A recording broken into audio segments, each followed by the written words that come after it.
Good morning everyone. Myself Saraswati Kumi from पहलवान गुरुदेव college of science and technology. तो आज फिर मैं आपको लेके आई हूँ फार्माकोलॉजी फोर्थ सेमेस्टर के लिए, बी फार्मा फोर्थ सेमेस्टर के लिए। तो नेक्स्ट क्लास में अपन ने क्या देखा था, डेफिनेशन ऑफ फार्माकोलॉजी। फार्माकोलॉजी होता क्या है, उसकी डेफिनेशन, उसमें क्या टर्मिनोलॉजी यूज होती है, वो सब अपन पिछले वीडियो में देख चुके हैं। अब मैं लेके आई हूँ आपके लिए ब्रांच ऑफ फार्माकोलॉजी। तो जैसे कि मैं बात करती हूँ आपसे ब्रांचेस ऑफ फार्माकोलॉजी, तो इसकी जो मेन ब्रांचेस हैं, वैसे तो बहुत सारी ब्रांचेस, लेकिन मैं जो ज़्यादा इंपॉर्टेंट ब्रांचेस हैं वो मैं आपको लेके आई हूँ। तो फर्स्ट ऑफ ऑल अपन बात करते हैं फार्माकोकाइनेटिक की।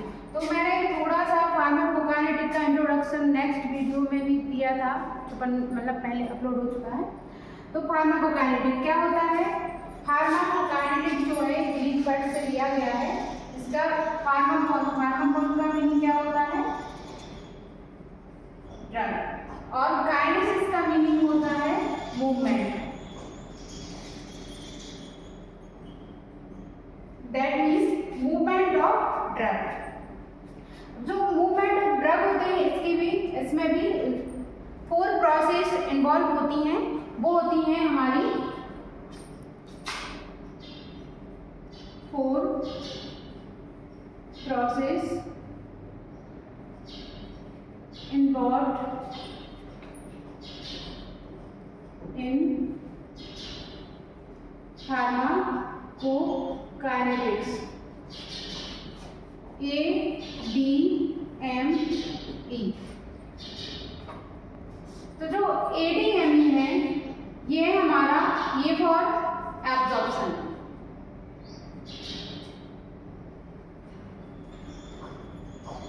अगर मैं बात करूं एब्जॉर्प्शन की, एब्जॉर्प्शन होता क्या है? तो जो एब्जॉर्प्शन है हमारा, जो ड्रग अपन लेते हैं उसका सिस्टमिक सर्कुलेशन तक पहुंचने की जो प्रोसेस होती है वो होती है एब्जॉर्प्शन। जैसे कि आपने कोई ड्रग ली तो आप उसको यदि ओरल रूट से ले रहे हो तो उसका एब्जॉर्प्शन होगा।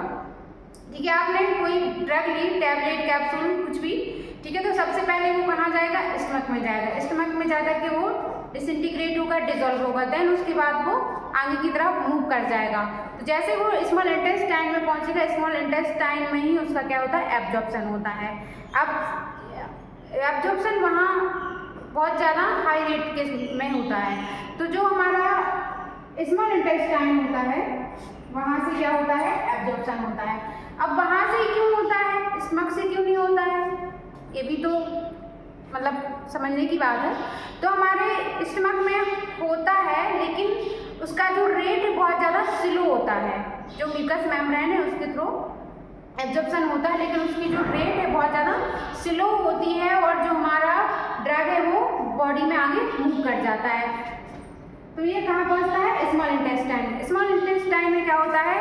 बहुत सारे बिलाई, माइक्रोबिलाई प्रेजेंट होते हैं, जहाँ से क्या होता है? एब्जॉर्प्शन होता है। इसको मैं बहुत डिटेल में आगे पढ़ाऊंगी। फार्माकोकाइनेटिक अपने लिए बहुत डिटेल में भी पढ़ना है, जहाँ मैं आपको विथ स्ट्रक्चर इसकी बहुत जो भी प्रोसेस है उन सब प्रोसेस को जो भी ट्रांसपोर्ट है उन सबको बहुत डिटेल में पढ़ने वाली हूँ सब। ठीक है, अब नेक्स्ट आते हैं डिस्ट्रीब्यूशन पे। तो फर्स्ट क्या है? एब्जॉर्प्शन। एब्जॉर्प्शन क्या है कि जो हमारा ड्रग है, ड्रग का सिस्टमिक सर्कुलेशन तक पहुँचना। Systemic circulation means blood vessels तक पहुंचने की जो प्रोसेस है वो है एब्जॉर्प्शन। अब बात आती है डिस्ट्रीब्यूशन की। जो डिस्ट्रीब्यूशन है, डिस्ट्रीब्यूशन प्रोसेस अपनी स्टार्ट होती है आफ्टर एब्जॉर्प्शन। आफ्टर एब्जॉर्प्शन जो हमारा ड्रग है वो ब्लड सर्कुलेशन में पहुंच जाता है। देन उसके बाद जो ब्लड है हमारा, ब्लड हमारी बॉडी में, पूरी बॉडी में फ्लो होता रहता है, सर्कुलेट होता रहता है। तो उसी ब्लड के साथ जो हमारी ड्रग है वो भी हमारी ऑल ओवर बॉडी में सर्कुलेट होती रहती है। तो जो हमारा ब्लड है उसमें बहुत सारी प्लाज्मा प्रोटीन प्रेजेंट होते हैं, जो ड्रग को क्या करते हैं?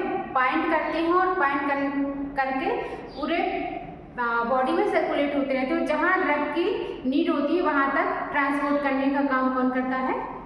ब्लड करता है। ठीक है, मतलब डिस्ट्रीब्यूट करने का काम कौन करता है? ब्लड करता है। अब नेक्स्ट प्रोसेस पे अपन बात करते हैं वो है मेटाबॉलिज्म। तो आफ्टर डिस्ट्रीब्यूशन डिस्ट्रीब्यूशन हो गया। डिस्ट्रीब्यूशन के बाद उसको जो ड्रग है उसने अपनी फार्माकोलॉजिकल एक्शन या इफेक्ट शो कर दिए। अब हमारी बॉडी में जो एक्सेस अमाउंट में जो ड्रग होती है उसको मतलब बाहर निकालने की तैयारी करनी होती है। तो जो मेटाबॉलिज्म है इसमें क्या होता है, जो हमारी एक्टिव ड्रग है, एक्टिव ड्रग को इनएक्टिव फॉर्म में कन्वर्ट किया जाता है और उसको एग्जिट के लिए प्रिपेयर किया जाता है। तो मेटाबॉलिज्म जो हमारा है ये, इसके लिए जो ऑर्गन इन्वॉल्व होता है वो है लीवर। लीवर में बहुत सारी बायो ट्रांसफॉर्मेशन चलते रहते हैं, बहुत सारे रिएक्शन चलती रहती हैं, जिसमें क्या होता है जो हमारे ड्रग है उसके फंक्शनल ग्रुप चेंज होते हैं और उसको लिपोफिलिक नेचर से हाइड्रोफिलिक नेचर में कन्वर्ट किया जाता है। ओके, देन इसके बाद उसका एक्सक्रीशन हो जाता है। अब नेक्स्ट पॉइंट है हमारा एक्सक्रीशन। तो एक्सक्रीशन में क्या होता है, आफ्टर मेटाबॉलिज्म जो हमारा ड्रग था जब उसका नेचर चेंज हो गया है, बॉडी में उसका कोई काम नहीं है, तो वो बॉडी से बाहर निकलेगा। तो जो हमारा एक्सक्रीशन के लिए ऑर्गन इन्वॉल्व होता है वो है किडनी। किडनी में हमारा यूरिन फॉर्मेशन होता है, उसी यूरिन फॉर्मेशन के थ्रू जो एक्सेस अमाउंट में ड्रग है वो बॉडी से पास आउट हो जाता है। ओके, तो ये था हमारा ADME या फिर फार्माकोकाइनेटिक। तो जो फार्माकोकाइनेटिक अपन कह सकते हैं कि what does the body with the drug. तो हमारी बॉडी ने ड्रग के साथ क्या किया, तो हमारी बॉडी ने ड्रग के साथ 4 प्रोसेस की, वो है absorption, distribution, metabolism and excretion. तो ये हमारा कंप्लीट हुआ फार्माकोकाइनेटिक। अब नेक्स्ट अपन बात करते हैं फार्माकोडायनेमिक की। तो फार्माकोडायनेमिक में क्या होता है,